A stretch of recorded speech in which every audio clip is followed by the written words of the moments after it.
అమ్మ అంతగానో సీరియస్గా ముచ్చట పెడుతురేందమ్మో ఎదురు బదురు కూర్చోను అమ్మా అంతగా ముచ్చట పెడుతురు. ఆహా మా ఆయన అయితే వచ్చిన ఫ్రెండ్స్ ఏది ఇంటికైతే వెళ్ళాలి కానీ వర్షం అయితే ఫుల్ వస్తుంది అసలుకి. ఆ వర్షానికి కూడా ఆహా అవునా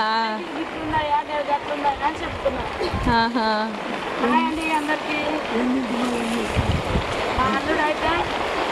కొడుకుతో సమానం అన్నీ అడుగుతాడు. ఆరోగ్యం ఎట్లుంది అత్తమ్మా, ఉంటున్నావా, షుగర్ ఉంటుంది, ఏంటి ఏం కదా అని మధ్య మంచిగా తీసుకుంటాడు నాలుగు. ఓకే ఫ్రెండ్స్, ఇక మొత్తం అయితే ఇంటికి కూడా వెళ్ళనియనట్టుంది వర్షం అయితే. ఇక చూడండి వస్తుంది ఎట్లా పోతారో ఇక వర్షం అయితే ఫుల్